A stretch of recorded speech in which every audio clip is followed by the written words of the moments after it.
Queen Margrethe II of Denmark ruled for over 50 years and left a lasting legacy. She is smart, hardworking, and empathetic. People love and respect her, but her husband, Prince Henrik, always stayed in her shadow, which hurt his pride.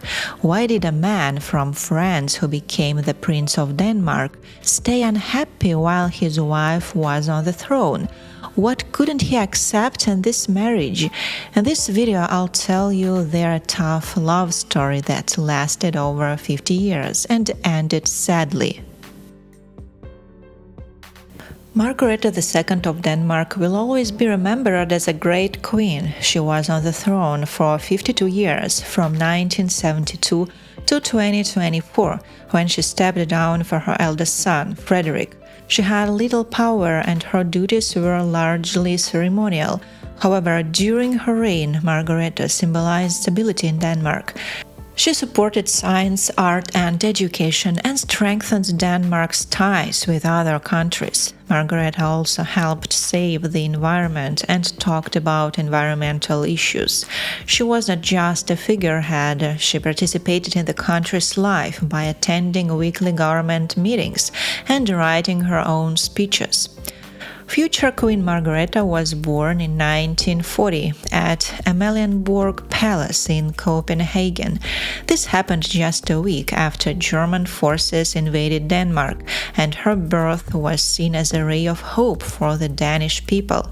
At first, she was not the heir to the throne, because Danish law only allowed males to succeed. Her father's younger brother held that position.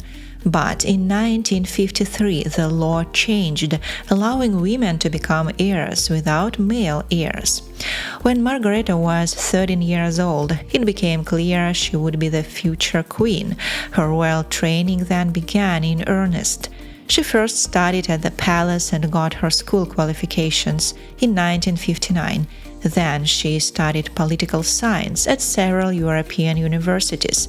She spent a year at Copenhagen University and a year studying archaeology at Cambridge. After that, she studied at Aarhus University and the Sorbonne and finished her education at the London School of Economics in 1965. The future Queen of Denmark studied hard to prepare to take the throne and to represent her country globally. She needed to modernize Denmark and boost its economy. In the mid-20th century, Denmark started developing quickly. Unlike many other occupied countries, Denmark avoided much destruction during World War II and could recover faster. The royal family knew that for the country to progress, it needed to follow a liberal path. So, in 1953, the constitution was changed, allowing a woman to become the head of the country. People understood that the old days when only men could rule were over. Also, the times when royals could only marry nobility or with their parents' agreement were gone. This meant the future queen could choose any man as her husband, no matter his social status. With these changes, Margrethe was free to follow her heart. She no longer needed to consider tradition or social expectations when choosing a husband. So she met her future husband, Count Henri de la Borde de Montpezat, a French diplomat, in London at a dinner party in 1965. It felt like the sky exploded, said Margrethe. I could never imagine getting married without being madly in love, she added. Henry Marie Jean had no royal title, but came from an aristocratic family. He held the title of Count in France, but of course, this family did not have as much influence and weight in the world as the Danish royal family. Henrik's father was a diplomat, while his mother was also from the French aristocracy and was known for her nobility and culture. Henrik was born in France and raised in Vietnam as a child because his father was a French diplomat stationed there. This experience significantly influenced his upbringing, exposing him to different cultures from a young age. He attended a French high school and dreamed of becoming a pianist at the Paris Conservatory. But his parents thought this wasn't the right path for him and sent him to study law and political science at the Sorbonne to become a diplomat like his father. He also studied in Hong Kong and served as an infantryman in the French army during the Algerian War. Later, he joined the French Foreign Ministry and worked as a secretary at the embassy in London from 1963 to 1967. It was in London that he met his future wife. They secretly dated for about a year before Henrik proposed. At that time, Margrethe was still a princess and set to inherit her father's throne. But what would her husband become? He would need a royal title to rule with her, but they probably didn't think about that then. They were madly in love and just wanted to be together. Henrik was ready to give up his old life, his homeland, career, faith, and identity to become a Danish prince. Before the wedding, the royal family checked the background of the unknown French diplomat. Margarethe's parents didn't require her future husband to be influential, rich, or have a title. They let her choose for love. It was only important to them that her husband had a good reputation, so he wouldn't tarnish the Danish crown. And Henrik was perfect for this. He was over 30 years old, well educated, had a career as a diplomat, and had lots of life experience. He served in the army, lived in different countries, and seemed just right for the role of Danish prince. Henrik first arrived in Denmark on a September day in 1966, flying from Brussels. A crowd of journalists met him, all wanting to see the future husband of the princess. Stepping on Danish soil for the first time, his life changed forever. He could no longer be just himself. He had to belong to a whole nation. He was ready to take this step for his beloved, unaware of the future. In his wedding speech, he firmly declared he would become a Dane. As a new student, I will now get to know Denmark and the Danes.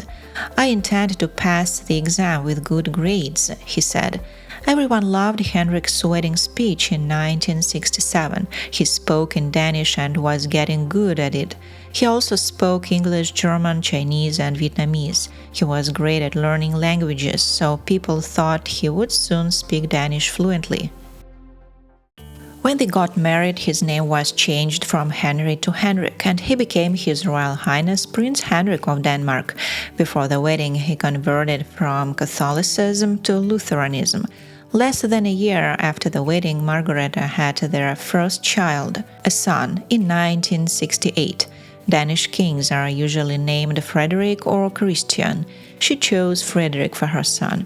The next year, their second son, Joachim, was born. In 1972, Margarethe's father, King Frederick IX, passed away, and she got his title. When she became queen, Henrik was the first male consort in Danish history. This meant there were no clear rules for his duties. He decided to be a supporter and advisor to the queen, but he was frustrated because his title was not higher than his sons' and grandsons' titles. Because of this, Prince Henrik always felt unhappy. He saw that everyone in Denmark adored his wife, Queen Margrethe, and he had to stay in her shadow, accepting a secondary role. The people of Denmark really loved their queen. She understood their hopes and dreams, but her husband, Prince Henrik, always felt like a Frenchman. He spoke Danish with a strong French accent, and people sometimes laughed at him for it. At home, he spoke French with his wife and kids, which is probably why he never got as good at Danish as his native French. Because of this, the people of Denmark never saw him as one of them. To them, he was always just the French husband of their beloved queen. After living in Denmark for 40 years, Prince Henrik made a confession. I know now that I will never speak Danish perfectly. It bothers me. I admit it. It makes me terribly upset, he said in a 2010 book by Stephanie Surag. I think people must have thought, this prince doesn't care about us. He won't learn our language. He must despise us. Many thought I didn't want to be Danish, Henrik added. Besides not speaking Danish like a true Dane, Prince Henrik kept many French habits. As a true Frenchman, he loved foie gras, good wine, and silk stockings. Because of this, the Danes criticized and laughed at him. Everything I did was criticized. My Danish changed. I preferred wine to beer, silk socks to knitted ones, Citroën to Volvo, tennis to football. I was different. I kind of liked it, and I'm not ashamed. Those are my two mistakes, Prince Henrik admitted. Prince Henrik felt almost as French as he did Danish. But when discussing Denmark and the Danes, he always said "we." He knew his main job in Denmark was to support his wife as queen, and he did it very well. For 25 years you have been my rock, my loving husband. You have always been ready to stand firm when the earth trembled beneath my feet, the Queen said in her speech at their silver wedding in 1992. On her 40th birthday, which was also their anniversary, she said 20 years later, "You, my dear Henrik, have supported, encouraged, and inspired me in the work we have both done. This day is your anniversary as well as mine," she said at the Regent's Jubilee in 2012. The Danish people saw how much the Queen loved her husband, but they were upset with how Prince Henrik treated his children. He grew up in a very strict family where the man was the head, and kids were raised with discipline. Henrik used these strict methods with his own kids, punishing them for their mistakes. He was criticized in the Danish media for this. Crown Prince Frederik spoke about this with both a smile and seriousness in his voice at his parents' silver wedding in 1992. "Dad, they say that the one you love is punished. We never doubted your love." I think there is a double meaning in these words. The Crown Prince seems a bit resentful. It's no secret that the relationships in the Danish royal family were not perfect. Prince Henrik has always had a difficult character. He's known as an eccentric and a rebel in the royal family. He often expressed his unhappiness with his role in Denmark. It's amazing that his marriage to Queen Margrethe stayed strong for 50 years. Maybe the Queen had incredible patience and understanding and knew how to calm any conflicts, so they didn't get divorced, despite their differences. Despite all the criticism, we must admit that Prince Henrik did a lot for his country. He wasn't just the Queen's husband, but also the president, honorary president, chairman, and board member of almost 20 associations and foundations. Henrik was very interested in Danish business and supported at least 67 organizations. Even after he retired, he kept most of his patronages and honorary positions. He received many prestigious awards and honors for his work, including the Medal of Honor from the Danish Red Cross and the French Legion of Honor. Prince Henrik worked closely with the Queen, meeting over 50 heads of state and making more than 50 state visits abroad. His international affairs background and diplomatic skills were very useful in his work in Denmark. Prince Henrik traveled a lot, sometimes with the Queen and sometimes alone. He opened many exhibitions and fairs and led several major business delegations, always showing genuine interest. He loved meeting people during these encounters and often showed his warm and witty personality.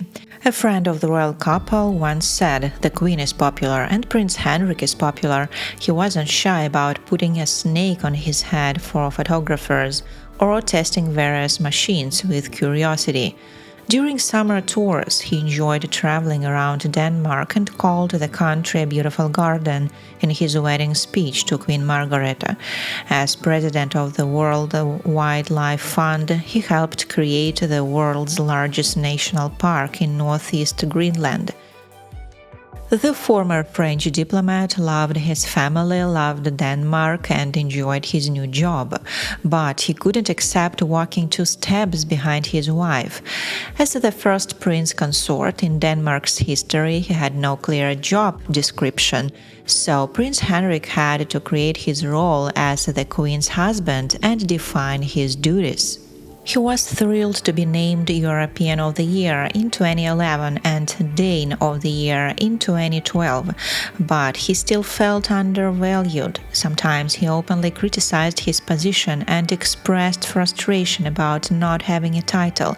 On his 50th birthday, he joked that maybe he was old enough not to ask his wife for money for cigarettes. Over the years, his comments became sharper. In 2002, a real family drama unfolded during a New Year's reception at the Royal Palace in Denmark. Queen Margrethe wasn't there, so someone had to lead the event. Crown Prince Henrik, Margrethe's eldest son, was chosen as the host. Once again, Prince Henrik was left in the background, feeling like he was a nobody in the palace. Henrik felt pushed aside, degraded and humiliated by being placed third in the royal hierarchy. For many years I have been Denmark's number 2, he said. I was okay with that role, but I don't want to be number 3 after all these years. Henrik left Denmark to think about his status in the royal family. Queen Margrethe flew to France to meet him.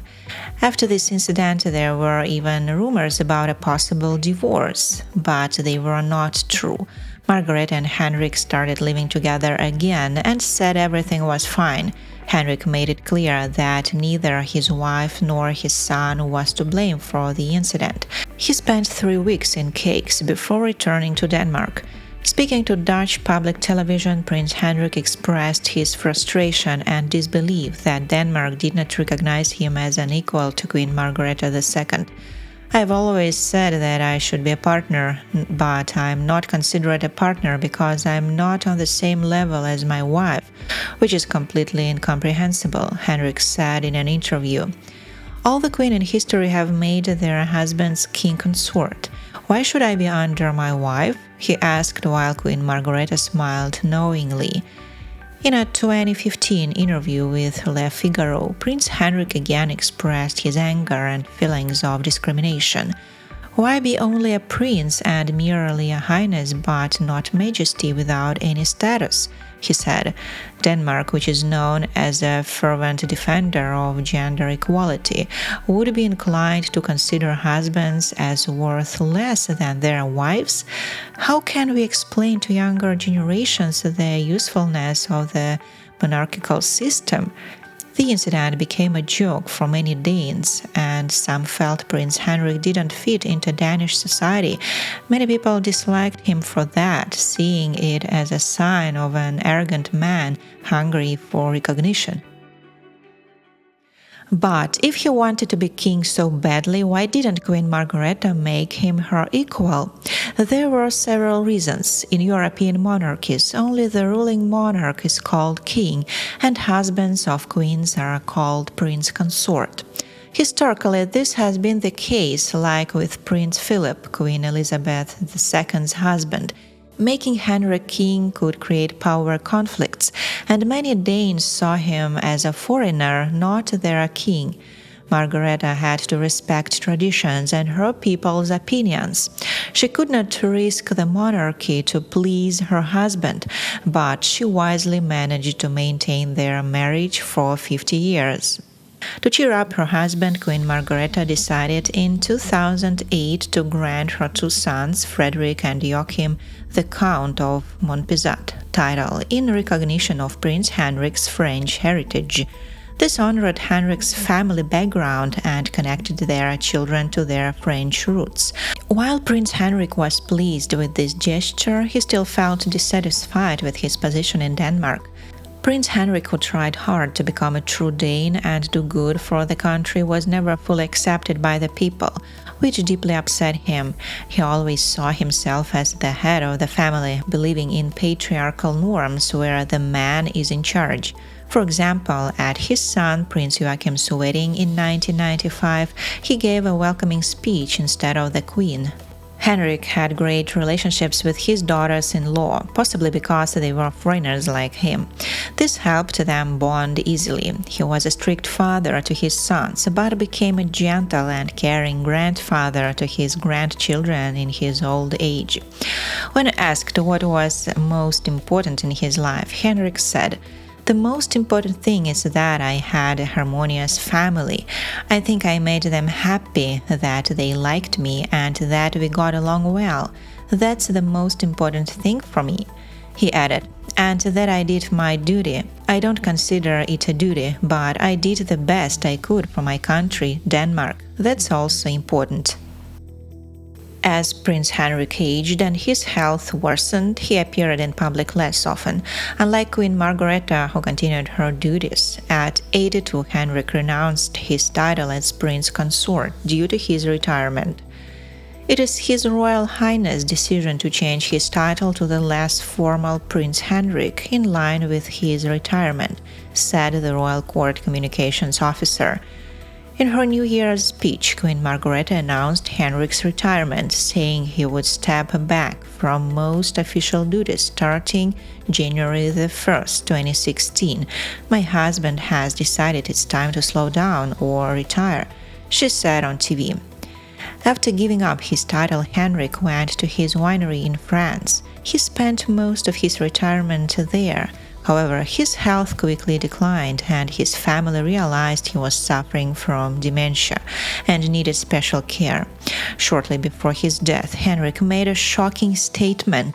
He announced that he did not want to be buried next to his wife because he was never made king consort and never fully accepted by the Danish people. "Any man who is not equal to his spouse is not worthy to be buried in the same grave," Henrik said according to the local tabloid. "If she wants to bury me with her, she must make me a king consort," he added. "Finished. I do not care." Prince Henrik announced he wouldn't be buried next to Margrethe in the Roskilde Cathedral, where Danish royals have been laid to rest since 1559. She had a specially designed sarcophagus made for the couple there.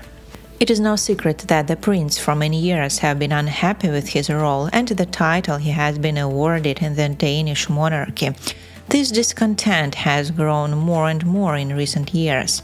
The Royal Danish House's Director of Communications told the tabloid, "For the prince, the decision not to be buried beside the Queen is the natural consequence of not having been treated equally to his spouse, by not having the title and role he has desired," the spokesperson told the wire service.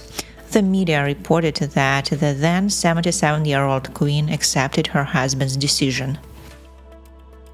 Before his death, Henrik fell ill with pneumonia and was hospitalized. Until his last days, his wife and children were by his side, hoping for the best. However, Henrik could not be saved and he passed away in February 2018. The palace said that the family respected his wish not to be buried in the tomb prepared for him and Margrethe in Roskilde Cathedral. Instead, his ashes were to be scattered later that month, half within the precincts of Fredensborg Palace, where he died at the age of 83, surrounded by his wife and family. Reflecting his lifelong love of sailing, the remaining ashes were scattered in Danish waters to the open sea. Prince Henrik's farewell was private for only the most important people, with about 60 attendees, as he wished, without unnecessary pomp. During the ceremony, Queen Margrethe II cried bitterly. Even after 50 years of marriage, she loved her husband deeply, and it was hard for her to let him go.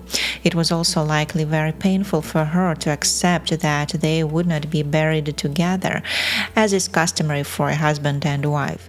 However, she respected his last will. But she never fulfilled one of his requests. She never appointed him king consort as he desired. For Margrethe, preserving the monarchy and upholding the important traditions of her family was paramount. First and foremost, Margrethe was a queen, meaning fulfilling her royal duties was more important than satisfying her husband's pride. Despite Prince Henrik's controversial reputation, the people of Denmark mourned his passing and remembered him fondly. He was not only known as the Queen's husband, but also as a creative individual who loved art and culture. Henrik enjoyed playing the piano, even though he couldn't achieve his childhood dream of becoming a professional pianist. Danish Prime Minister Lars Løkke Rasmussen praised him, saying Prince Henrik had represented Denmark magnificently. After her husband's death, Queen Margrethe continued to serve her people.